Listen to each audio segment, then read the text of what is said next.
Spotykamy się dzisiaj z Aliną Przydatek. Alina jest pisarką, designerką i kreatorką całego świata. Tworzy bajki dla dzieci, ale czy są to tylko bajki? Alino, jak się to zaczęło wszystko? Pisałam historię dla córki, która rozpoczynała naukę w szkole podstawowej i pomyślałam sobie, że mogą się też przydać innym dzieciom. Stworzyłam dla niej gałgankowe maskotki, które mają swoją własną historię, bo jedna została uszyta z angielskiej starej koszuli i w magiczny sposób odkrywa, że zna język angielski. Drugą uszyłam z włoskiej tkaniny przywiezionej z wakacji i Soniulinda, tak ją nazwałam, imieniem swojej córki, troszeczkę zmienionym, żeby brzmiało autentycznie i po włosku. Soniulinda odkrywa, że zna język włoski. Obie maskotki się zaprzyjaźniają, tworząc klub Kici Nici, w którym pomagają dzieciom poznać i słówka włoskie, angielskie i uczą, może przekazują elementy kultury obu krajów, a to wszystko dzieje się na kanwie przygód i są to przygody edukacyjne, które mają bogate wartości wychowawcze. No i wytłumaczę się dlaczego, ponieważ jestem nauczycielem. Wiem, że tych historii, tych książek jest już znacznie więcej. Twoją pierwszą książką była Wielka Księga Kici Nici. Mamy ją tutaj. Powiedz mi, co ona zawiera? Wiem, że posiada też oprócz treści zawartych tutaj, treści drukowanych, treści multimedialne. Jakie są to treści? Dam Ci. Tak, tworząc kiciniciową przestrzeń, założyłam, że mają to być bajki, które przekazują wartości edukacyjne, materiały dydaktyczne, w ogóle przekazują i tak zapraszają dziecko do pięknego i dobrego świata. Nie tylko dziecko, ale również dorosłego. I ten piękny i dobry świat jest przedstawiony na wielu warstwach i są to ilustracje, które są scenografiami rękodzielniczymi. Książki oparte są o materiały cyfrowe do wykorzystania później z pracy z dziećmi przez bibliotekarzy, przez instruktorów, rodziców, nauczycieli. No i oprócz tego, że znajdziemy w książce zasoby cyfrowe, duże rękodzieła, wartości wychowawcze i dydaktyczne, książki mają bawić. Jest tutaj dużo elementu bawienia, zabawy i działania w tej zabawie. I to takie działanie, które łączy wiele obszarów, bo są to elementy teatralne, są to filmy. W książce znajdziemy 5 filmów zrealizowanych właśnie w zabawie przez dzieci. I tutaj dziecko jest reżyserem, jest aktorem, jest scenarzystą.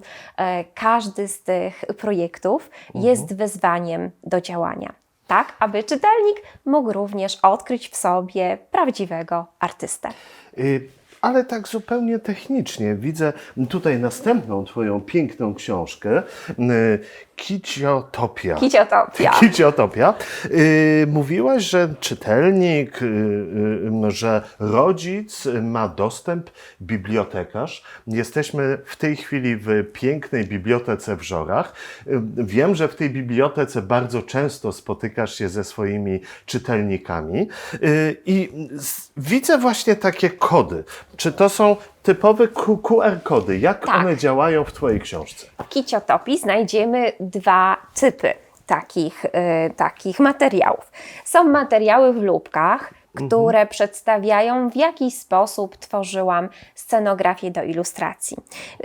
To wszystko odbywało się w mojej pracowni, którą mam w domu i pokazuje, jak przy naprawdę niewielkich zasobach, bo sięgam po materiały z tak zwanego recyklingu, czyli kieruję się filozofią no waste, nic się nie marnuje, więc wykorzystuję zasłony, firany, koszule, z których wyrośli mężowie moich koleżanek, sukienki, do których na pewno nie schudnę, tworząc przestrzeń, która właśnie będzie bawić i uczyć. Akurat w Kiciotopii jest to przestrzeń szkoły, bo w szkole poszukujemy tego małego spryciarza czy słodziaka, to odkryją dzieci. Oczywiście w czasie tego poszukiwania odkrywamy wiele ważnych wskazówek, jak działać w grupie, jak odnaleźć w sobie odwagę i motywować do działania. Więc moje książki są po to, by pomóc dziecku pozytywnie postrzegać swoją osobę, ale również pozytywnie postrzegać otaczający go świat. Drugim typem, może tutaj mi się uda znaleźć takiej ciekawostki, bo chciałam, żeby książki zaskoczyły czytelnika czymś nieoczekiwanym, czego w książkach zazwyczaj nie znajdujemy. Taki typ QR-kodu w rameczce to jest audiobook i jest to rozwiązanie, które ma kilka celów. Po pierwsze, nawiązanie relacji autora z czytelnikiem. Tutaj audiobook nie jest czytany przez aktora, jest to osoba, która stworzyła książkę dla dziecka, więc jest to coś innego. No i również, że jest to pomoc dla rodzica, który wierzę, że z ogromną chęcią chciałby w dziecku zaszczepić miłość do książek, ale czasami po prostu sam na to nie ma przestrzeni lub jest zmęczony i tutaj z tą pomocą przychodzi QR-kod z audiobookiem, który czyta autorka. Z tego co widzę, ta książka, te wszystkie Twoje książki zawierają znacznie więcej treści, przekazu i wartości edukacyjnych niż tylko te, które jesteśmy w stanie w klasyczny sposób przeczytać z samego tekstu. Wiem, że Twoje wartości przekazywane w ramach tych książek, wspominałaś o tym, że wszystkie materiały są z odzysku, z recyklingu. W trzeciej książce chyba mamy do czynienia z największym nagromadzeniem się przekazu ekologicznego. Jak to wygląda? Tak, Pszczele Wesele. To jest przygoda, ale również piękna lekcja przyrody, oczywiście konsekwentnie na kanwie rękodzieła. Jest to próba uwrażliwienia dzieci na ekologię, na taką uważność, jeżeli chodzi o świat owadów, świat zwierząt i roślin, który nas otacza, bo w końcu jesteśmy jego częścią. Tak. I tutaj też uciekłam się do takiego triku właśnie QR-kodów. Oprócz audiobooka znajdziemy tutaj wycieczkę do prawdziwej pasieki. Matilda i Soniulinda chcą pokazać dzieciom, jak wygląda życie na plastrze miodu. Czyli możemy obejrzeć film z pasieki. Tak, jest to dosyć atrakcyjna propozycja, bo czasem wycieczka do pasieki po prostu bywa niebezpieczna. Są to owady, które rządzą się swoimi prawami i musimy bardzo ostrożnie je obserwować. Rozmawialiśmy, że Twój kontakt z odbiorcami to nie tylko książki, ale to też bezpośrednie spotkania. Między innymi spotkania, o czym wspominałem, w bibliotekach, w takich jak tutaj w Żorach. Powiedz kilka słów na temat tych spotkań. Jak one się odbywają, jakimi metodami, czy tam również następuje interakcja, jak to wygląda wszystko? Tak, oczywiście, to jest przeżycie przygody w zabawie. Świat przedstawiony z ilustracji staje się światem zabawek, które ożywa w rękach dzieci. Dziecko jest i widzem, i aktorem w jednym czasie, a oprócz tego ma bezpośredni kontakt z autorem książki. Także odważa się zazwyczaj zadawać bardzo dużo ciekawych pytań, takich nurtujących dzieci na różnym etapie, bo to są i dzieci mniejsze, dzieci przedszkolne i dzieci wczesnoszkolne klasy 1 do 3. Zazwyczaj te spotkania to jest ogromna przygoda dla obu stron. Są to bardzo duże emocje, są to relacje, które później trwają w przestrzeni wirtualnej poprzez kanały mediów społecznościowych.